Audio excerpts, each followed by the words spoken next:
Good afternoon, everybody.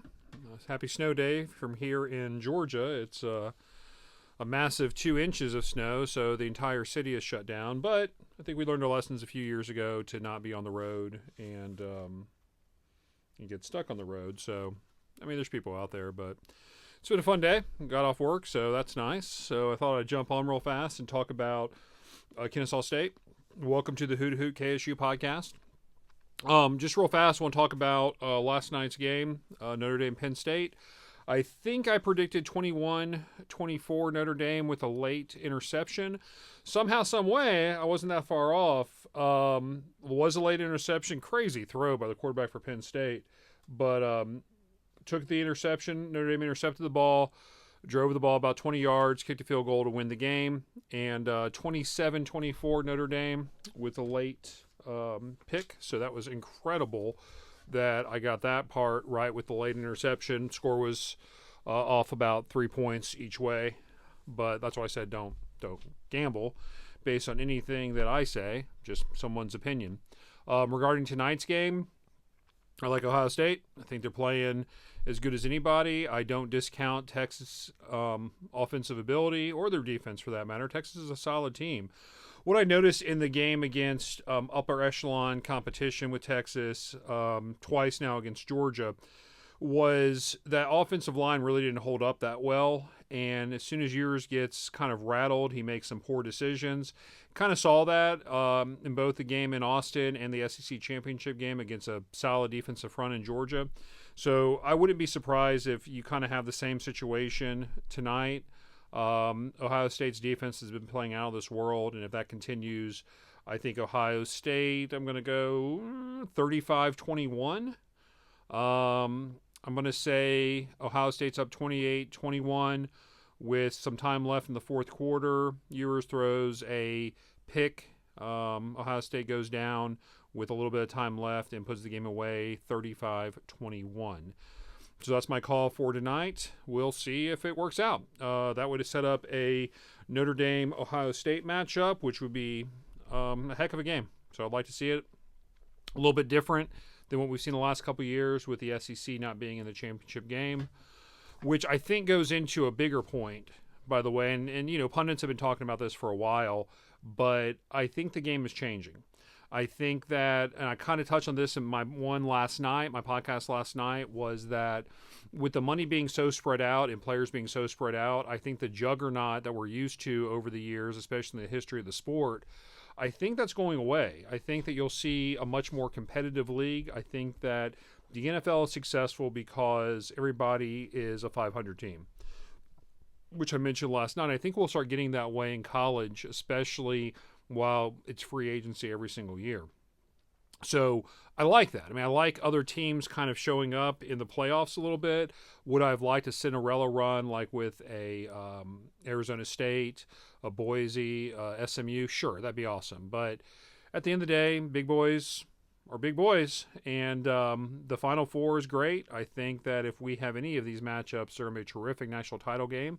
But I would also say pay attention to these teams next season and see if they're able to continue to be successful, or that what we saw this past season is what it's going to be like. Like all of a sudden the teams that were undefeated or were playing for the championship game or in the playoffs kind of fall off a cliff a little bit.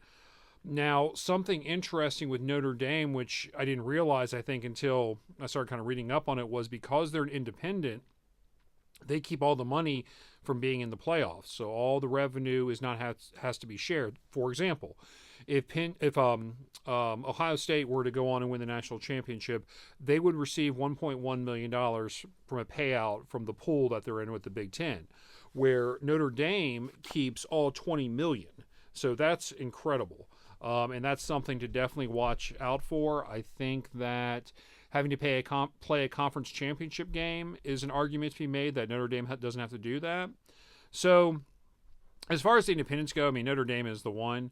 So we'll see kind of what impact that has going forward. But just something to pay attention to the next year or so is what happens to these teams that have a great season. Are they able to maintain and continue on as time goes on? and still be that dominant. And I don't know. I mean, I think that we'll see a lot more Cinderellas pop up, like the Arizona States, the Boise States. I mean, Arizona State would be more of the Cinderella, same with SMU. So I think we'll continue to see a team kind of sneak in, especially from like the Big 12. So yeah. Shift over to Kennesaw State. The coaching staff has now been completed. Coaching positions have all been filled. So now we can kind of start getting an idea of what's going to take place based on coaching philosophies and players that we're bringing in. So Mitch Matilio is the new offensive coordinator. He's coming really from Tennessee, similar to a path that he was on with Mac when he was there at the University of Tennessee. Got a lot of old University of Tennessee players coming in, or coaches coming in, so they've had exposure to that system that Heupel runs. I think you'll start to see that at Kennesaw State. Again, as I mentioned last night, I saw Mac in an interview saying that they want to go fast, tempo, and I think that that is a recipe for success, especially in Conference USA. Now, you know, the problem with an up-tempo offense is that you've got to get first downs for it to work.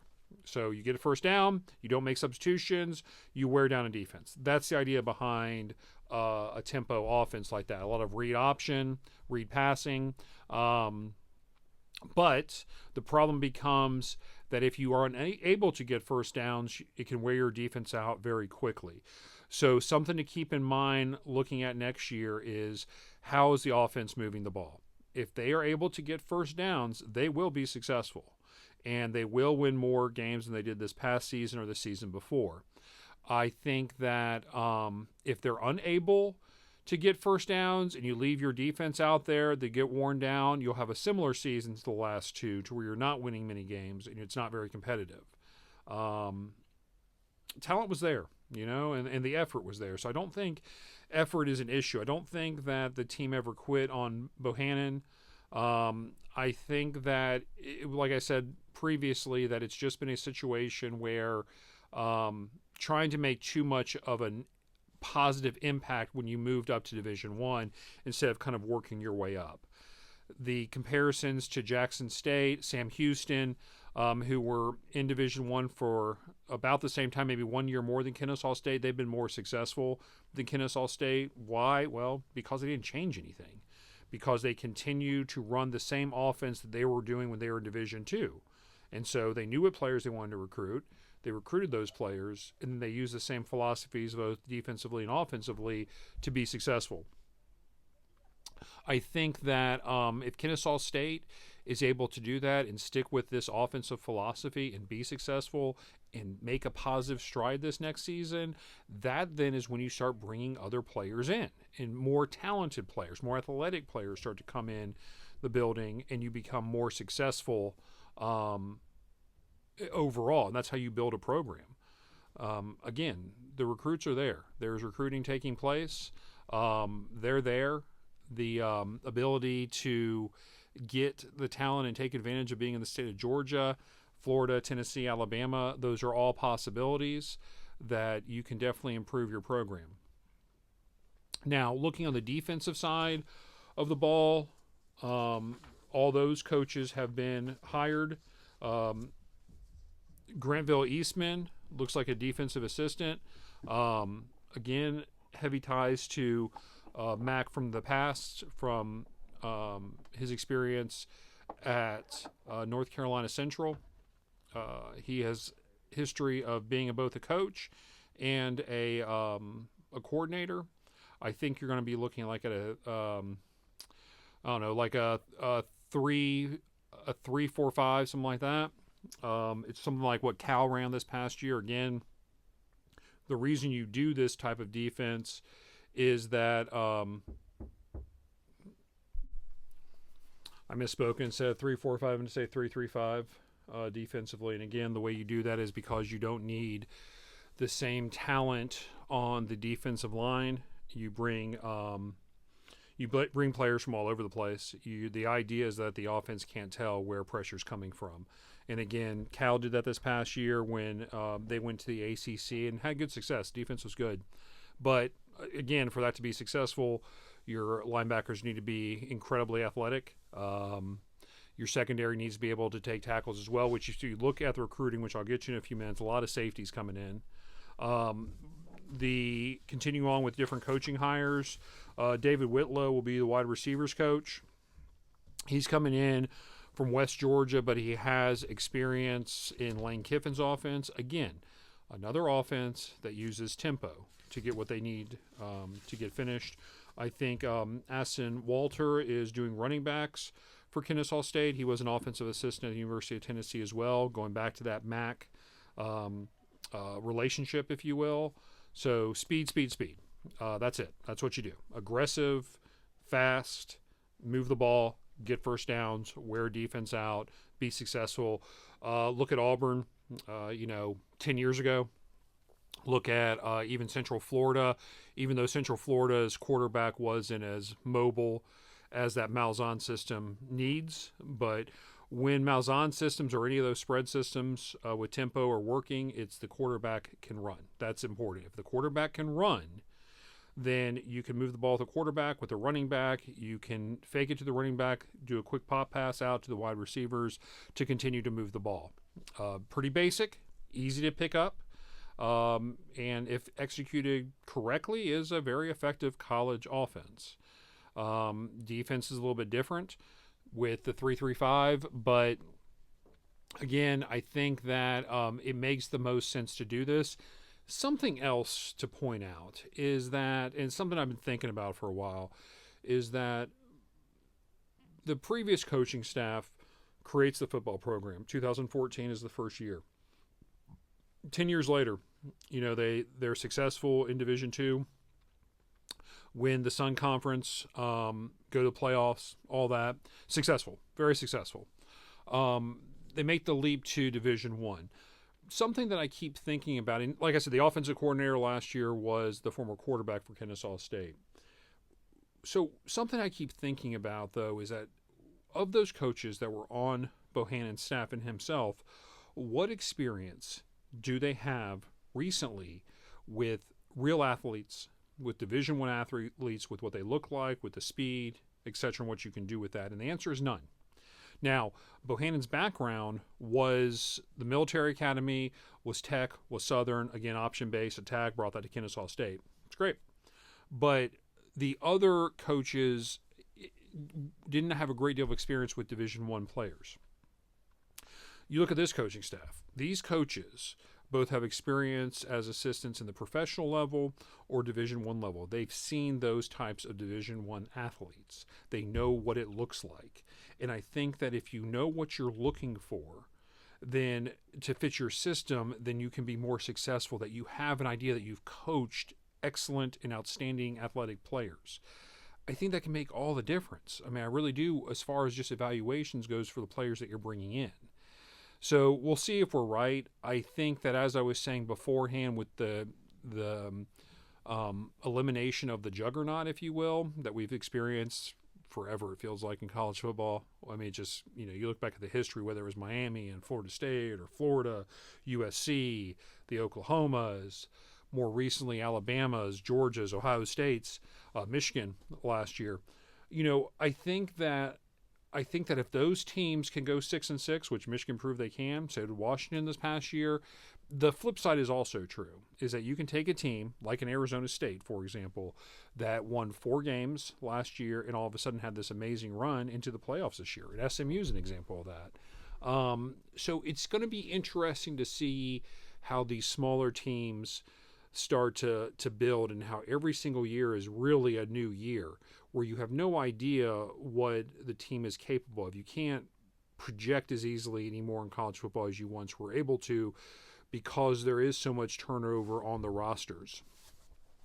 Regarding players with Kennesaw State, I told you kind of earlier that you've got a lot of players leaving. The old coaching staff and their players, a majority of them have departed for other programs. And so what you have now is, with Matt coming in, you have kind of the players that he's looking for pretty much. So just to take a quick look at the players that are being brought in, I've got a bunch of notes here, so I need to flip through them real fast and just find my page because I was looking at who was going out, and like I said, there's a lot of players that are going out, and now you're trying to kind of figure out, okay, who's out, who's coming in a little bit, and trying to sort through it all as far as kind of what the potential is there and kind of what players you're looking for exactly. Those players going out, I mean, there's a lot of players who are going to other teams such as a Georgia Southern or Kent or even UCF, one player going to Oklahoma. So there was talent for sure. It's just what you do with the talent, And my thought has always been in watching Kennesaw State last year was they just weren't running the right offense or defense based on the talent they had there. Effort, yes, but talent, no, and that just didn't make a lot of sense. So throwing the ball a lot with an offensive line that wasn't great and a quarterback who had a cannon, but at the same time, accuracy was kind of an issue. And you don't have elite wide receivers either. So that's a tough recipe to try to go to that offense, which is where I think ultimately that was their error. So coming in, you've got Christian Moss is a 3-star wide receiver. Mason Bowers is an interior offensive lineman, so I like the offensive lineman. A tight end coming in who's a 3-star player, Jackson Manning. You've got Chris Townsell, who's a corner, Destin Thomas, who's a wide receiver, Tylen Dunlop, who's an edge player, Donovan Westmoreland, who's an edge player, Owe McCoy, who's a safety, Jacob Kettles, who is an offensive tackle. Those are the biggest names that have just come in through or transfers pretty much. High school recruiting usually takes time to build freshmen up, but if you look at that, you're looking at a team being composed of players that are on the offensive line, tight end that are big for blocking. The tight end that I mentioned that was brought in was a big kid. He was his measurables are going to be 6'5", 250. So for a tight end, you can see how that can help with the blocking scheme with a spread style and tempo offense. Offensive lineman, athletic offensive lineman, you got to have it. For an interior offensive lineman, 6'4", 285. So again, big kid, weight-wise, not as much height-wise, so there's definitely going to be some mobility there, which we like. I like big wide receivers like Christian Moss, who's 6'3", 194. So big targets. You got to love it. So when you do throw the ball, you've got a big target to throw the ball to. That can make all the difference. Looking a little bit forward with the podcast and kind of where this is going to go, I think weekly we'll kind of jump in here, and sometimes I'll just do brief videos that are more about just kind of what's happening in the sport. But as we start kind of moving along a little bit, the roster becomes solidified, then we'll start kind of breaking down the position groups, breaking down kind of what the coaches are saying, because as soon as, everybody's in, finally. I think yesterday was the final coach that was hired. But we'll kind of break down every position group, see kind of what we're talking about, talk about spring as we start getting in there, and kind of what the feedback is from the coaching staff. Schedule hasn't been released yet, so we'll kind of look at that schedule and see what's possible, give some projections as we start getting into the summer pretty much. But opening up with Wake Forest, so that's a fun game to open up with. I think they are playing Indiana. I believe that's at Indiana. So that's going to be challenging. Yeah, so we'll see. Once Conference USA releases the schedule, we'll kind of see how it all pans out. And again, you got to build. You got to be patient. You got to build. So the goal is, first and foremost, try to win 6 games. Just try to win 6 games, become bowl eligible, see if you can go to a bowl game, get your name out there, be on television, get more people to come into the building. That is the goal. That should be the goal right now, 6-6. If that can be accomplished, the next goal starts to become, okay, we did 6 this past year. We start getting some momentum. We've got the system in place. We've got buy-in from our players, our coaches, our fans. Let's push further. Let's try to get 8 wins. Let's try to compete for a conference title and see, what we can do with that and more exposure. And you just build and build and build. But this doesn't get flipped overnight. Positive steps can happen overnight, but the program doesn't get flipped overnight. But it is there. The resources are there. The engagement of the fans is there. The alumni base is growing. It's a very young school, but it's definitely growing. And I think that with anything else, with this exposure from the men's basketball team, even because they've been great, I think that all things are moving in a positive direction. And I think that the change was necessary from Bohannon to try to accomplish your goals at this university. But like I said, it could have been handled better, but it was time for it to take place. So thanks for joining me today. Just to recap, Ohio State 35-21. And then I'll jump on next week and see, first of all, if I was right about that prediction, but also kind of talk about my thoughts with the national championship game and see what other late breaking news we may have with Kennesaw State. So thanks a lot for joining me. I'll talk to you soon. Bye.